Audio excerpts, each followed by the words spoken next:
मां जगतजननी अर्पणा हो गई थी। और जब पूर्ण तरह से मां अर्पणा हो गई तब भगवान देवादिदेव महादेव उसी जगह पर प्रकट हो जाता। हाथ की अंजलि में मां अर्पणा के सप्त बेलपत्र हाथ में रह जाती है। और मां पार्वती की सहेली गजमुखी के पास में धान का पात्र रह जाता।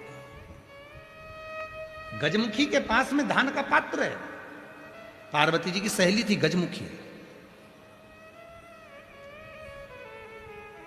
शरीर नारी का था, चेहरा हाथी का था, गजमुखी थी।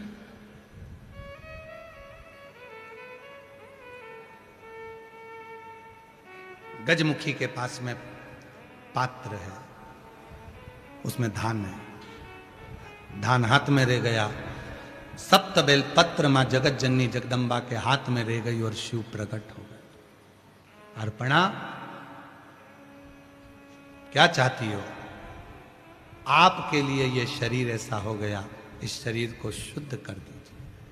शिव जी ने तुरंत मां जगत जननी को दर्शन देकर, और जो शरीर पूर्ण कमजोर था, दुर्बल था, काला था, शरीर बहुत बहुत हड्डी का ढांचा हो गया था, मेरे शंकर भगवान ने दर्शन देकर, स्पर्श कर कर अर्पणा को फिर वापिस स्वस्थ कर दिया। तो अर्पणा,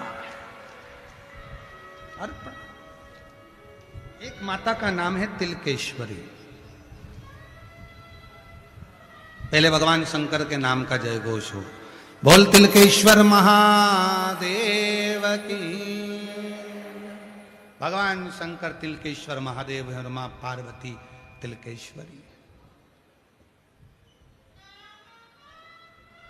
शिव बगला है, मां पार्वती बगला मुखी है।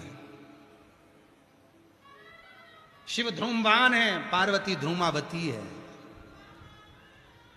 शिव कमल है, पार्वती कमलावती है। शिव भैरव है, पार्वती भैरवी है। शिव मातंग है, पार्वती मातंगी है। ऐसे स्वरूप बड़ा सुंदर भाव शिव महापुराण का वर्णन किया। एक रेविका नाम की शिव जी की परम भगत थी, पर वो जितना शिव का गुणगान करती थी उतना वो देवी का गुणगान करती थी। महाराज,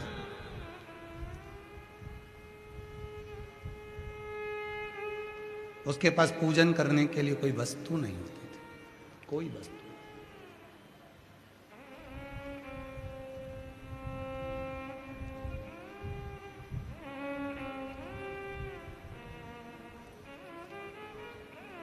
मां जगत जननी अंबा जगदम्बा जगत धात्री दुर्गा भवानी मां पार्वती जी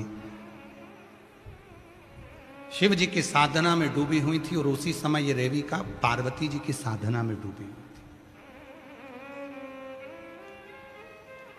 रेविका की भक्ति बड़ी प्रबल थी। जैसे भगवान शंकर को शीतल जल पसंद है, वैसे ही जगत जननी दुर्गा भवानी को भी शीतल जल पसंद है। क्या चाहिए माता रानी को? दुनिया के लोग कहते हैं देवी जी के लिए चुंदड़ी चाहिए, देवी जी के लिए सुहाग सामग्री चाहिए, देवी जी के लिए पुष्प चाहिए, देवी जी के लिए गजरा चाहिए, देवी जी के लिए भोग चाहिए, देवी जी के लिए सीरा चाहिए, पूड़ी चाहिए, हलवा चाहिए, माता रानी के लिए ये चाहिए वो चाहिए। पर याद रखना, शिव महापुराण की कथा कहती है, जिस लड़का लड़की की शादी ना हो, 25-30 साल के हो गए, 32 साल के हो गए, 40 साल के हो गए, तो भी विवाह नहीं हो रहा, उसको एक नियम बना लेना चाहिए। नीम के पेड़ के नीचे घर में से एक लोटा जल भरकर नीम के पेड़ में चढ़ाना प्रारंभ कर दो। जो कुल की देवी होती है वो स्वयं माद्य शक्ति शीतलता धारण कर कर उसका मंगल विवाह कराई देती है। यहां तो ठीक है, अपन लोग इधर राजस्थान और मध्य प्रदेश और उत्तर प्रदेश और अपन सब इस उत्तर साइड के निवासी हैं, पर यदि दक्षिण में जाएंगे ना, तो दक्षिण में देवी जी के मंदिर से ज्यादा नीम के पेड़ की पूजन होती है, मां दुर्गा भवानी के रूप में, मां आदिशक्ति के रूप में। मां नीम के पेड़ को ही देवी माना जाता है, नीम के वृक्ष को ही माता माना जाता है। माता की पूजन ही नीम के वृक्ष पर।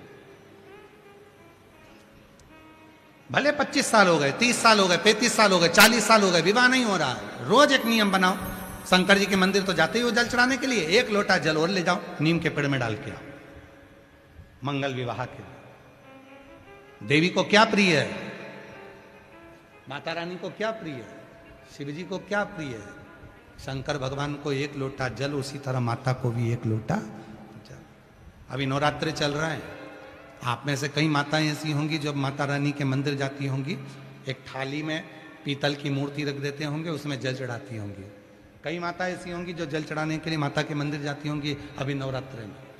आप में से कई माता ऐसी होंगी जो शीतला सप्तमी के दिन माता को एक लोटा जल चढ़ाने के लिए जगत जननी के मंदिर पहुंची होंगी, शीतला सप्तमी पर, शीतला अष्टमी पर गई होंगी।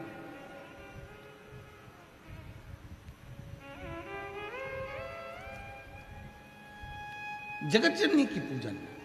अब मां जगत जननी दुर्गा भवानी, मां आद्य शक्ति पार्वती जी शिव की साधना में लगी हुई थी, और रेविका मां आद्य शक्ति पार्वती की साधना में लगी हुई थी, मां आद्य शक्ति की आराधना कर। रेविका दुर्गा भवानी की साधना में लीन थी। रेविका का चरित्र कह रहा हूं।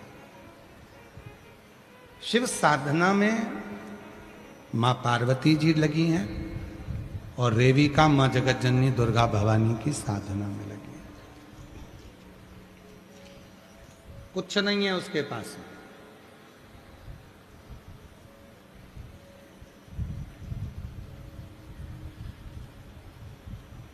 के पास में कुछ भी नहीं है, बस जल चढ़ा रही है मां को। जैसे शिव भक्त भगवान शंकर को जल चढ़ाता है, जैसे भगवान शंकर को जल चढ़ाया जाता है, वैसे रेविका मां जगत जननी को, जगदम्बा को, अम्बा को, भवानी को जल चढ़ा रही। कुछ नहीं, केवल जल। और अभी आपको कथा में कहा, दुनिया कहती है कि माता रानी को प्रसन्न करना है तो ये देना पड़ेगा, वो देना पड़ेगा। लोग कहते हैं बलि देना पड़ेगी, ये देना पड़ेगा। कुछ नहीं, कुछ नहीं।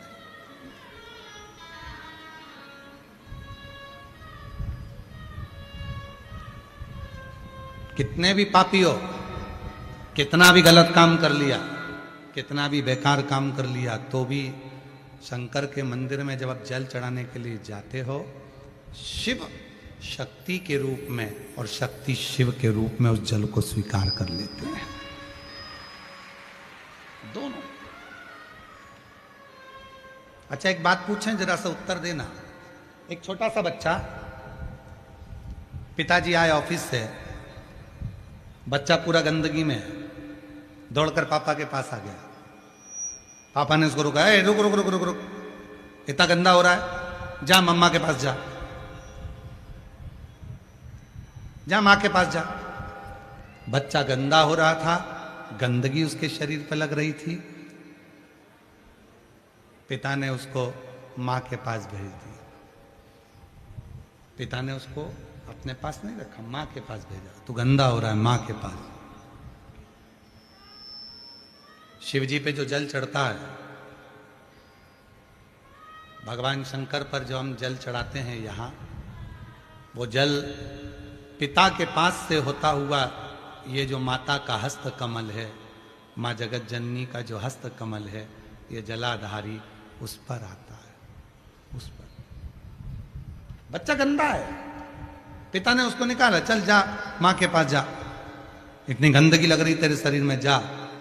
अब बताओ, बच्चा गंदा है, पिता ने तो उसको भगा दिया माँ के पास। माँ किसी के पास भगाएगी अपने बच्चे को? जम के तो बोलो जरा, नहीं। माँ क्या करेगी? उसकी गंदगी को साफ कर देगी। किसी ने पूछा कि शिवजी पे चढ़ा हुआ जल जलाधारी पर जाता है, वो जलाधारी पर क्यों जाता है? तो भैया, बाप को मालूम है कि ये मेरी औलाद कितनी गंदी है, जल चढ़ा रही है, तुम माँ है, इस पे करुणा करना, कितना भी गंदा हो तो भी तू उसको स्वीकार कर कर पार लगा दे। तुम माँ है, ब्रह्मा। शिव कहते कभी कभी भगवान शंकर की कथा कर रही है, कभी कभी ब्रह्मा जी स्वयं, जब मार्कंडे बाबा का चरित्र आया, राजा श्वेत का चरित्र आया, राजा श्वेत को जब भगवान ने प्राण दान दे दिए, यमराज के प्राण ले लिए भगवान शंकर ने, यमराज की बेटी मृत्यु देवी के प्राण ले लिए भगवान शंकर ने, मृत्यु नहीं बची, कोई मरता ही नहीं था, यमराज ही मर गए थे, कोई मारने वाला ही नहीं था, पूरी पृथ्वी पर सब अमर होने लगे थे। ब्रह्मा जी ने इस्तीफा दे दिया, मुझे नौकरी नहीं करना, मुझे तो छोड़ो तुम। भगवान विष्णु ने पूछा क्यों? ब्रह्मा जी कहते हैं जब शंकर जी अपनी चला रहे हैं तो मैं काहे को नौकरी करूं, मुझे नहीं करना नौकरी वगैरह, मुझे नौकरी नहीं करना है, मेरा इस्तीफा दो। कहा क्यों इस्तीफा? तो कहने लगे मुझे नहीं रहना, मैं नहीं कर सकता। उसने जल चढ़ाया और राजा श्वेत के प्राण वापिस कर दिया और यमराज को मार दिया, मृत्यु देवी को मार दिया। सूर्य नारायण भगवान ने आकर हाथ जोड़े, भगवान सूर्य नारायण ने हाथ जोड़े और सूर्य नारायण ने कहा आप मेरे बेटे यमराज को जीवित कर दो, मेरी पोती को जीवित कर दो। तब यमराज को भी जीवित करा, पोती को भी जीवित करा, मृत्यु देवी को भी, दोनों को जीवित। पर शिव जी ने ब्रह्मा और विष्णु से कह दिया दुनिया का कोई भी व्यक्ति चाहे कितना पापी हो, अगर वो मुझे एक लोटा जल चढ़ाएगा, भले मैं नहीं दे पाऊं, पर मैं जिस हस्त कमल पर बैठा हूं जगत जननी जगदम्बा पार्वती के, किसी को मैं दूंगा, किसी को शक्ति, किसी को शिव, दोनों मिलकर उसके दुख मिटा देंगे, किसी की नहीं सुनेंगे। वो जल में इतना बल होता है, वो जल में इतना,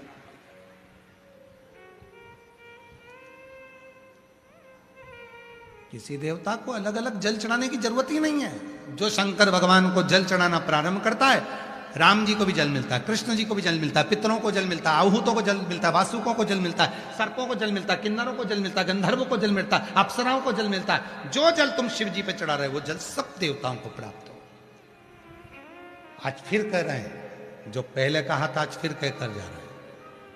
शरीर के अंदर बच्चादानी में कोई पुरुष कोई नारी के शरीर के अंदर कितनी भी गांठ हो जाए, डॉक्टर का इलाज करवाना चालू करो और एक लोटा जल ले जाकर, जो ध्यान देना, एक लोटा जल ले जाकर जो शिवलिंग है, और शिवलिंग की जो जलाधारी है, ये जो गोल जलाधारी है, चौकोर जलाधारी है, षडाकर जलाधारी है, जो भी जलाधारी शिव जी के शिवलिंग की जो जलाधारी है, अगर तिलकेश्वरी माता का नाम लेकर, फिर से बोलो कौन सी माता? तिलकेश्वरी। डॉक्टर ने कह दिया कि चेस्ट में गठाने, डॉक्टर ने कह दिया बच्चादानी में गठाने, डॉक्टर ने कह दिया शरीर में गठाने, कोई पुरुष कोई स्त्री के पूरे शरीर में कहीं पर भी गठाने, तिलकेश्वरी माता के नाम से इस जलाधारी पर यदि हम शीतल जल मां जगतजननी जगदम्बा को तिलकेश्वर महादेव और तिलकेश्वरी महादेवी के नाम से जब चढ़ाना प्रारंभ करते हैं और उसी जल को सेवन करते हैं और वो गठान वाली जगह पर लगाना प्रारंभ करते हैं, 20 से 22 दिन लगेंगे, धीरे धीरे वो गठान गलते गलते गलते गलते शून्य पर आ जाए। दो देवता का नाम स्मरण करिएगा, कौन कौन से? तिलकेश्वर महादेव और तिलकेश्वर महादेव, तिलकेश्वरी माता और तिलकेश्वर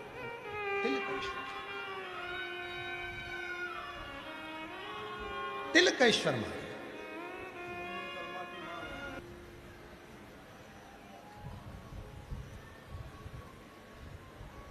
ये स्थान देखिए, ठीक है, अब आप लोगों को समझ में आ जाएगा, ठीक है।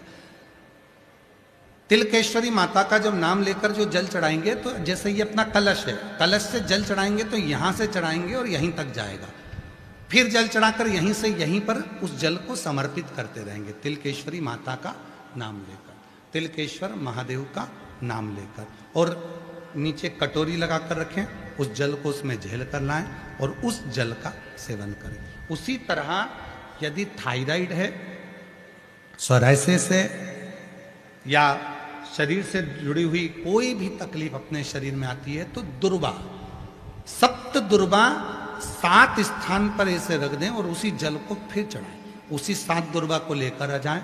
एक एक दिन तक एक एक दुर्वा को खाना प्रारंभ करो, फिर थायराइड की जांच करवाओ। 8 दिन 15 दिन के बाद आपको मालूम पड़ेगा कि थायराइड कंट्रोल में आ गया और आपका शरीर अच्छा काम करना प्रारंभ